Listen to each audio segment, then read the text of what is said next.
주식을 사고 파는 것을 일종의 영화 제작이라고 생각을 해볼게요. 우리가 영화를 만드는 사람들은 아니지만 영화가 어떤 과정을 거쳐서 만들어지는지는 대략적으로 알고 있죠. 영화를 만들기까지 가장 먼저 해야 되는 게 영화 시나리오를 쓰는 것이고요. 그리고 그 시나리오를 기반으로 그에 맞는 제작사를 구하고 배우와 감독을 섭외를 해서 촬영에 들어간 다음에 촬영본을 편집을 하고 영화관에 상영을 하는 그런 과정들을 거치죠. 제가 처음에 주식을 사고 파는 것을 영화의 제작과 비교를 한번 해보자고 했는데요. 만약 주식이 영화와 같은 과정으로 매매가 된다 그러면 우리가 맨 처음에 해야 되는 것은 시나리오를 쓰는 것이죠. 그 영화의 내용을 구체적으로 쓰는 거죠. 근데 이 시나리오가 주식 투자를 하는 데 있어서도 영화처럼 똑같이 필요한데요. 우리가 투자를 어떻게 할 것인지 계획을 하고 투자 전략을 세우는 과정을 시나리오 작성이라고 할 수 있을 거예요. 그런 다음에 마치 영화 배우를 섭외하듯이 종목을 선정을 하고 촬영을 하는 것처럼 매매를 하고요. 그리고 매매 이후에 편집 과정을 거치는 게 종목을 관리하는 것이라고 비유를 할 수 있을 것 같아요.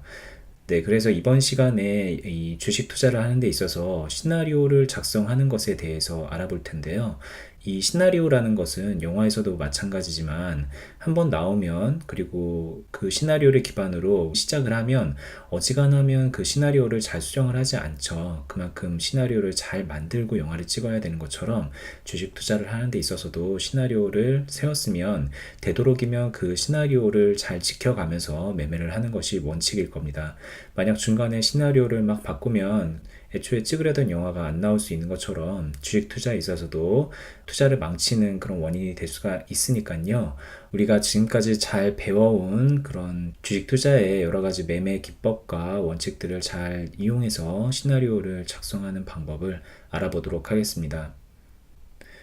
그리고 또 하나 알아둬야 될 게 뭐냐면 우리가 시나리오를 작성을 한다 그럴 때 대략적인 틀은 있어요. 주식 매매를 하기 전에 무엇을 어떻게 준비해야 되고 알아봐야 되며 그리고 그 계획을 어떻게 세워야 되는지 대략적인 틀은 정해져 있는데요. 그 틀도 우리가 어떤 목적으로 투자를 하느냐 그리고 기간을 어느 정도 보고 투자를 하느냐에 따라서 조금씩 다르거든요.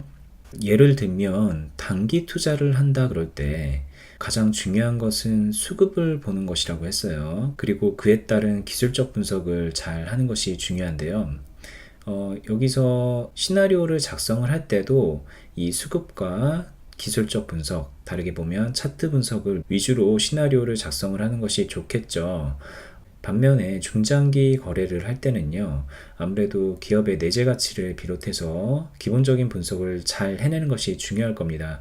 중장기 거래를 하는 데 있어서 막 분봉을 본다던가 지금 당장에 수급만 보고 들어간다던가 그러면 그 투자의 방향이 굉장히 잘못될 가능성이 높아요.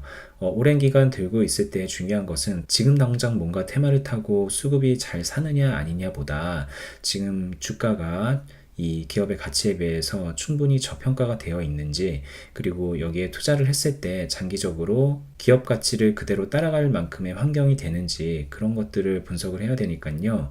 아무래도 시나리오를 작성을 하는 데 있어서 약간의 접근 방법이 다릅니다. 그래서 우리가 지금부터 시나리오를 어떻게 작성을 하는가 알아볼 때는요. 크게 단기 거래를 할 때 시나리오와 중장기 거래를 할 때 시나리오를 구분을 해서 알아보려고 해요.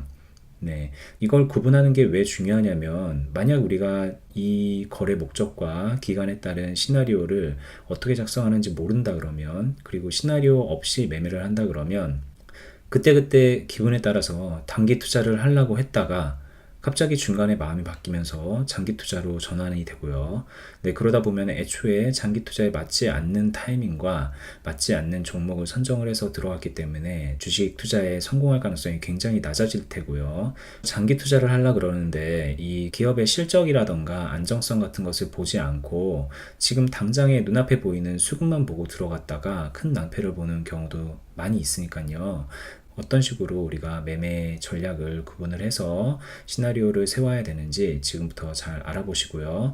물론 지금까지 잘 배워온 내용들을 종합하는 과정입니다. 그리고 이 시나리오를 세우는 방법에 대해서 배우고 나면은 실제로 이제 남은 것은 매매를 하는 것밖에 없어요. 네. 그러니까 이제 마지막 과정이라고 생각을 하시고요. 유종의 미를 잘 거두시기 바랍니다.